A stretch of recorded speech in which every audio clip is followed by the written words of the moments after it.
여러분, 스타트업 하면 뭐가 떠오르세요? 아마 막 화려한 성공 신화 이런 거 생각하실 텐데요. 하지만 오늘은 그 화려함 너머의 이야기를 해보려고 합니다. 어떻게 이 창업가 정신이라는 게 우리 사회의 불평등이나 실업 같은 어려운 문제들을 해결하는 국가의 핵심 정책 도구가 되었을까요? 오늘 이야기에서는 바로 그 이유를 한번 제대로 파헤쳐 보겠습니다.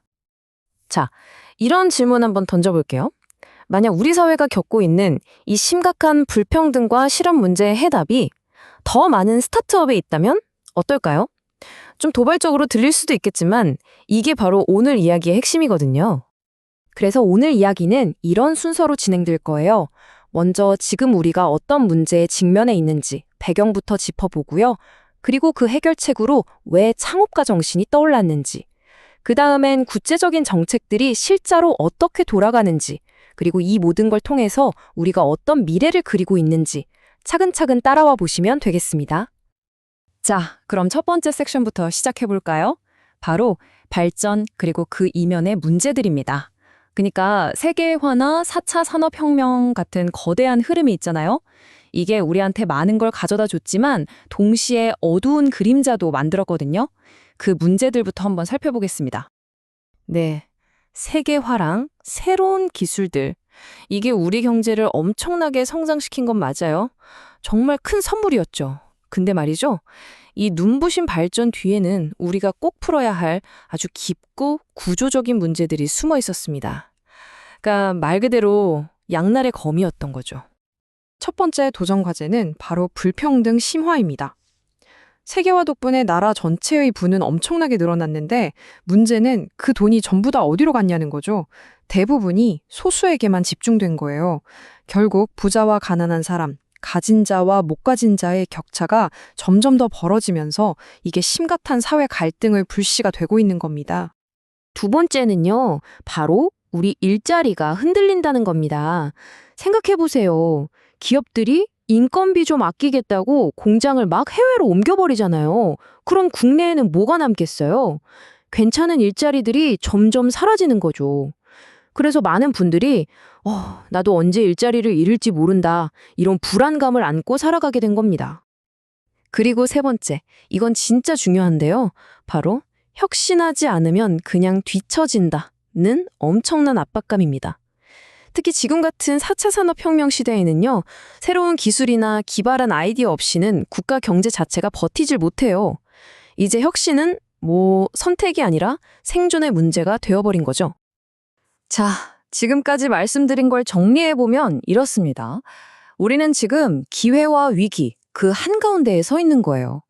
경제는 성장하고 기술은 발전하고 좋은 점도 분명히 있죠. 하지만 그 대가로 사회 불평등은 더 심해지고 내 일자리는 불안해졌어요. 바로 이 골치 아픈 딜레마를 해결하기 위해서 정부가 움직이기 시작한 겁니다. 자, 그럼 이제 문제 얘기는 그만하고 해결책으로 넘어가 볼까요? 정부가 이 거대한 문제들을 풀기 위해서 창업과 정신이라는 카드를 꺼내 들었는데요. 이걸 그냥 단순한 비즈니스 활동이 아니라 아주 중요한 국가 전략으로 보고 있다는 겁니다. 어떻게 활용하는지 한번 보시죠. 여기서 말하는 창업 정책이라는 건요, 그냥 스타트업 몇 개 성공시키자 이런 단순한 얘기가 아니에요. 훨씬 더 큰 그림을 보는 거죠. 이건 말 그대로 국가 차원의 전략인데요.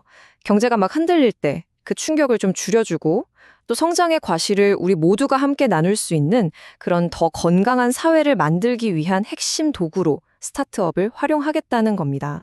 이제 정부가 왜 스타트업에 주목하는지는 대충 감이 오시죠. 그럼 이제부터는 어떻게 그 목표를 이루려고 하는지 그 구체적인 방법들을 하나씩 뜯어보겠습니다. 정부의 창업 정책은 크게 4가지 기둥으로 이루어져 있다고 보시면 돼요. 첫 번째는 교육이랑 기술 훈련을 강화하는 겁니다. 누구나 좋은 아이디어만 있으면 그걸 실현할 수 있는 능력을 갖출 수 있도록 국가가 적극적으로 도와주는 거죠. 두 번째는 사회 안전망을 아주 튼튼하게 만드는 거예요. 이게 사실 정말 중요합니다. 왜냐하면 창업이라는 게 실패할 확률도 높잖아요? 혹시 실패해도 다시 일어설 수 있다는 믿음이 있어야 사람들이 더 과감하게 도전할 수 있으니까요. 세 번째는 진입장벽을 확 낮추는 겁니다. 옛날처럼 사업하려면 막 큰 자본이 필요하고 그랬잖아요? 이제는 디지털 인프라나 클라우드 같은 걸 활용해서 돈이 좀 부족해도 누구나 쉽게 사업을 시작할 수 있도록 길을 열어주는 거죠. 그리고 마지막 네 번째는 이 모든 걸 하나로 묶어주는 혁신 생태계를 만드는 겁니다. 창업가들이 혼자서 힘들게 싸우는 게 아니라 서로 정보도 공유하고 협력하고 배우면서 다 같이 성장할 수 있는 그런 환경을 만들어주는 게 핵심이에요. 자, 이제 거의 다 왔습니다. 마지막 섹션인데요. 그렇다면 이 모든 정책들이 궁극적으로 꿈꾸는 미래는 어떤 모습일까요? 정부가 스타트업을 통해서 만들고 싶어 하는 사회의 그 큰 그림을 함께 그려보겠습니다. 첫 번째 목표는 바로 잠들어 있던 우리 지역사회에 활기를 불어넣는 겁니다. 생각해보세요. 동네에 괜찮은 스타트업이 하나 생기면 거기서 새로운 일자리가 만들어지겠죠.